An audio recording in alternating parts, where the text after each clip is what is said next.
Okay, back here for question 2 for exam 2 of Bio 461. This one says describe the two main types of smooth muscle. This is pretty simple.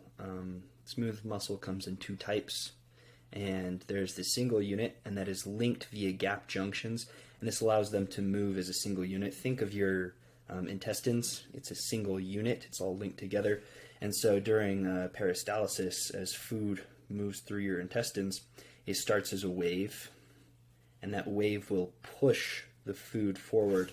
Let me see if I can get it better. Just like that. It'll move on one end and flex the entire thing all the way down to give you one movement inside of the single unit smooth muscle cells. Pushing the food along, that's a good example. The next one is a multi-unit, and this one is not electrically coupled. So the one stimulation that you get in one cell is not going to activate the other cells as well. It really depends on the nervous or endocrine input of what is going to be activated. That stimulation will not activate the muscles around it inside of the multi-unit smooth muscle. All right, our next piece is describe the molecular mechanisms of muscle contraction in smooth muscle. So we're going to go back to our handy-dandy whiteboard, not notebook. Gotcha. Haha. Haha, funny. Very funny, yes. All right, coming back up to our picture that we're going to be using from Brother Hunt and Brother Shaw as I describe it. Give a little room to see. So first we're going to start with a protein, and this protein is called calmodulin. This is our calmodulin, and calcium is going to be released from the action potential inside of our sarcomeres, if it is our skeletal muscle, and our endocrine or chemical input. Otherwise, if it's within smooth muscles. So this calcium will be ejected, and it's going to bind onto our calmodulin, just like that. And so with this bound, it is now going to be able to pick up what is called a myosin light chain kinase, and this protein enzyme is going to be attached to our calmodulin, just like this.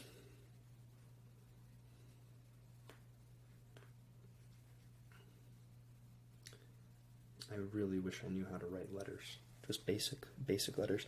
So our myosin light chain kinase will be attached here with our calcium as well.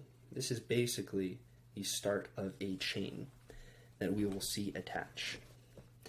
All right, after picking up the MLCK, it's going to...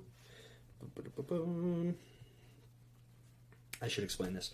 The MLCK increases the binding affinity of our myosin and the actin chain that we'll see here in just a second. The actin chain is what moves our muscles along. So this MLCK is going to increase that binding affinity, making it easier to bind to our actin chain. Something to know. All right, so with this, we are now going to add one ATP as we move to our next phase. And this ATP is going to attach to our chain here. It's going to be there. That phosphate group is going to be pulled off, ADP released, and we will end up with our complex of this. Just need a little help drawing it out.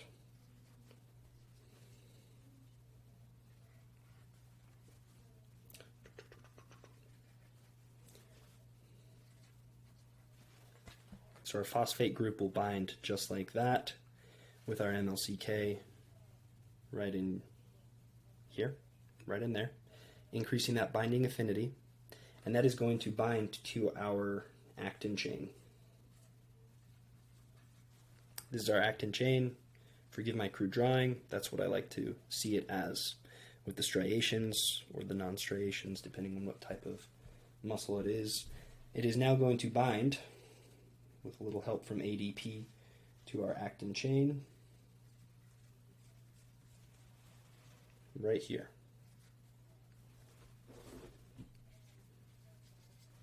It's bound in there with that phosphate group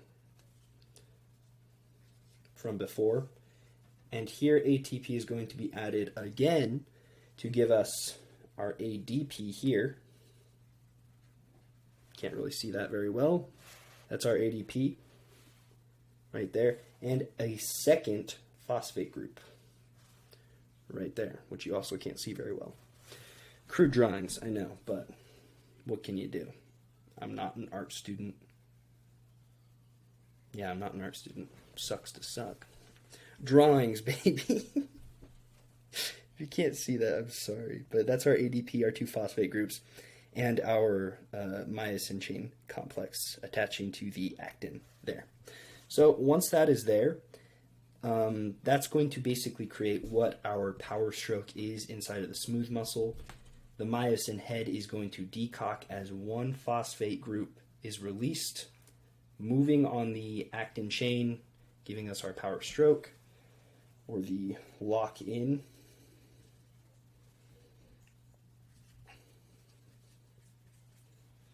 Actin chain.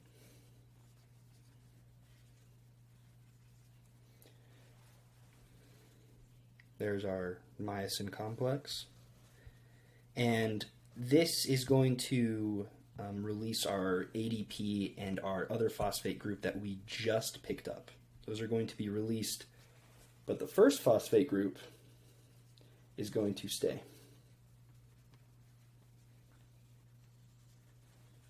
Just like that. We're going to be losing that ADP, the phosphate group. They'll go off to regenerate. The phosphate group from the beginning will stay there, and that will essentially keep it locked in there unless certain things happen depending on what the muscle needs. But it's going to stay there for right now. Our next step, we are going to add another ADP, another ATP,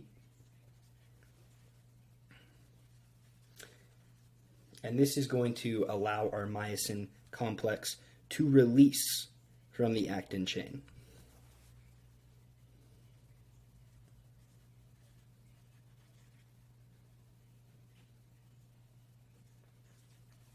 The ATP will go in there, add a phosphate group, and that'll be turned into ADP. And from there, it releases back into the wild to become ATP again. Our myosin chain complex is released from the actin chain.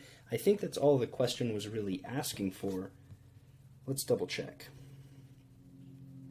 Begin at the point of calcium entry and the end at the point the contraction ends. So that would be the end of our contraction once our myosin chain complex is released from our actin chain.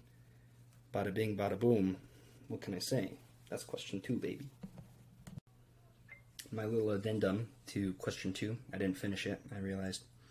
So we also need to compare and contrast smooth and skeletal muscles structurally, functionally, and by regulation.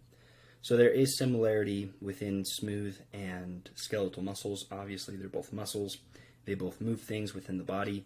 It just depends on how they move things and if we choose to move those things ourselves or if our body does it on its own. So first, we're going to look at our skeletal muscle. These are long defined fibers. If you've already watched, I'm going back to the pencil idea. Long defined fibers that make up our skeletal muscles. Whereas smooth muscles, and I have another great desk side comparison here, is a lot like licorice, where it's smooth, it's bendy, and it has different muscle cells folding into it organically almost. It's not fibered, it's not striated like our skeletal muscle. So those two comparisons are there We need to be aware of them. Our smooth muscle typically does not have sarcomeres, and it's not striated. I already said that? I think so. Back to it. Our skeletal muscle functions on demand, and it uses a lot of energy to lift heavy things. Think of weightlifting. All right, we choose to move that weight. We choose to pick it up, put it down, and that uses our skeletal muscles. It uses a lot of ATP, and it wears out pretty fast. Now look at our smooth muscles. Do you ever have, I don't know, exhaustion within your digestive system? No. Smooth muscles uses ATP, but in different processes. It's continual. It latches on to our actin chain. It stays locked in there for a long time. Contractions are slower, but it uses less energy, and it does not get exhausted the same way the skeletal muscle does. We need to be aware of that. All right. Within our regulation, this is where it gets a little bit foggy. Regulation of our skeletal muscles and our smooth muscles are very similar, where they need protein to stay regulated, they need our ATP to move, actin chain, myosin chain complexes in order to move as well. That regulation within both of them is very, very similar. My little addendum for question 2. I'll see you for question 3.